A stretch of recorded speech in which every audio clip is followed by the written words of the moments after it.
All right, everybody. This is a video where we're going to be talking about writing two-step inequalities. This is TEKS number 7.10a.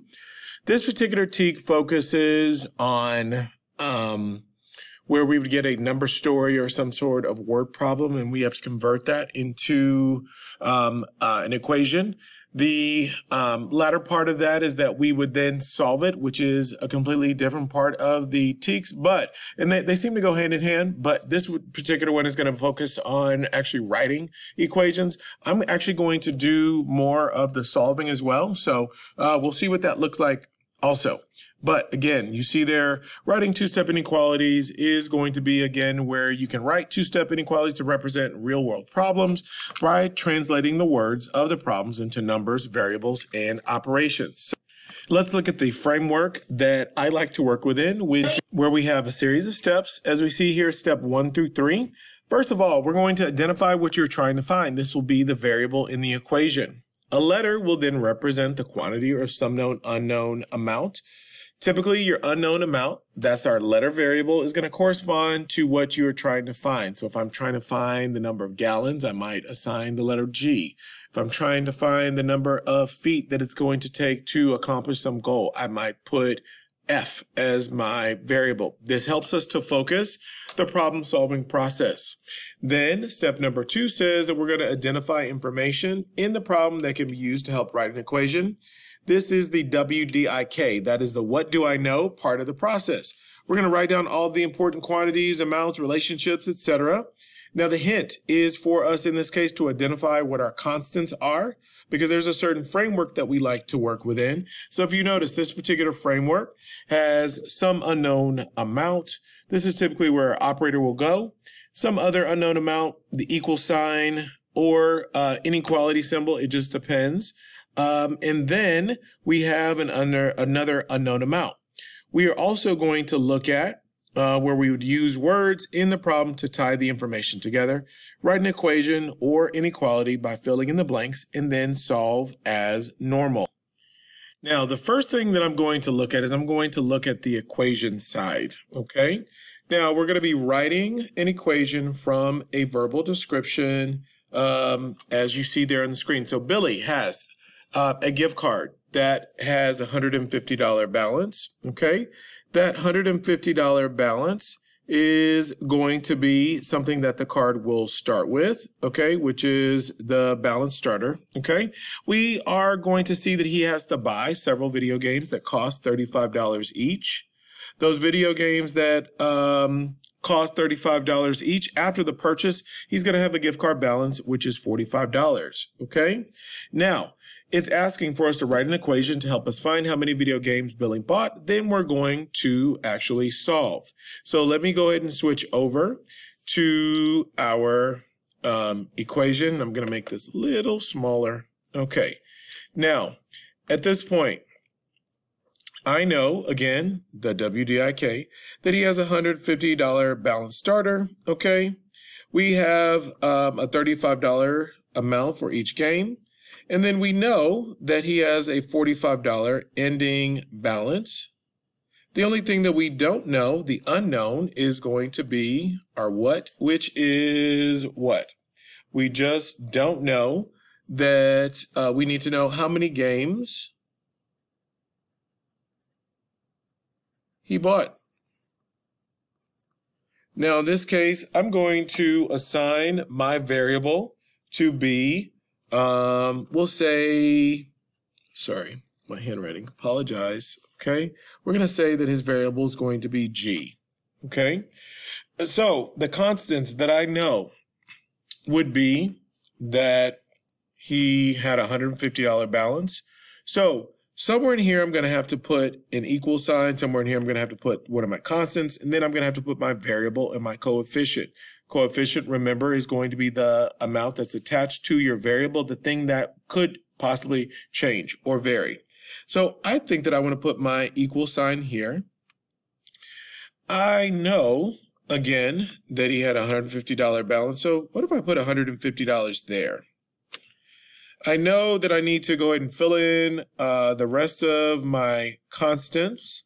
I know that he ended with a balance of $45, so maybe I'll put 45 here.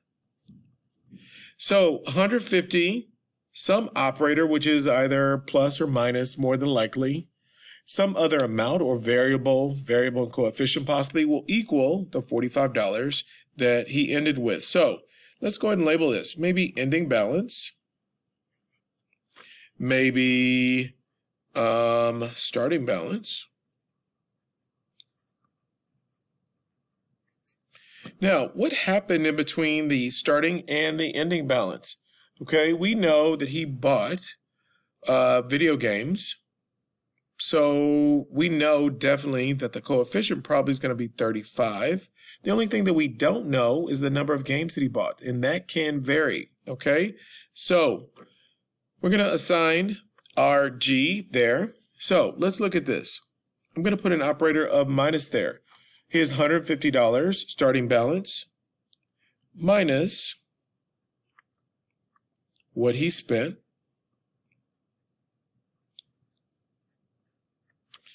at $35 a pop, $35 per game, should equal his ending balance. Okay, so I'm going to assign that as 150 minus 35G is equal to 45. And then I would solve as normal, where I would go ahead and subtract 150 from both sides. I want to make sure. Unfortunately, my coefficient could not remain positive, okay? I know that this is going to be negative 105. When I divide each side by a negative number, the variable becomes positive again, which is G, is equal to 105 divided by 35 means that there were 3 games purchased. So 3 games were purchased. So let's take a look at this. And again, I apologize for my handwriting. 150 was a starting balance minus $35 times his 3 games should equal $45 left over. Okay, so now let's go back and actually take a look at our inequalities. I have the example up that we're going to be looking at. We're going to look at actually number 4, which is where Ella, okay, had $40 to spend. And it said that she's going to spend that at the state fair. Her admission is going to be $6. And we know that each of the rides, okay, will cost her $3. What we're trying to find is the number of rides, the greatest number of rides that she can actually go on, okay? So we're going to look at all of the words here in our inequality word problem. Now it says that the greatest number of rides that she can actually go on is unknown at this point. So let's go ahead and switch over to where we're going to diagram or write all the things that we know about this particular problem. So at this point, I know that she has $40 to spend. I also know that each ride is $3. Okay, the unknown at this point is how many rides she could actually go on. Okay, the number of rides that she can actually go on is going to be our unknown. How many rides can she go on? Okay, so I'm going to assign this to variable R. Okay, R, what I don't know. So let's go ahead and just diagram the problem. Okay, we know that based on the fact that it says the greatest number, I'm going to assign less than or equal to, meaning that she can't go on any more than a certain number of rides based on the amount that she has. So I want to put 40 here, okay? So her total amount, whatever we decide to put here, must be less than or equal to $40, which is her budget, okay? Now, what we do know is that there is one constant here. She has to pay that $6 admission fee. Okay, so that's going to go there. Then we're going to focus on this box. This box is more than likely where our coefficient and our variable is going to go. We know that ultimately we are trying to find the number of rides that she can actually go on. If we know that they're $3 each, I'm going to assign this to 3. Okay, That's the amount per ride. And our variable is R. So right now, I need to know 3R plus her $6 admission fee must be less than or equal to her $40 budget. Okay, so again, if I diagram this, this is $3 rides at some dollar amount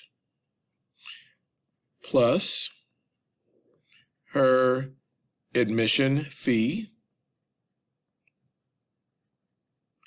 must be less than or equal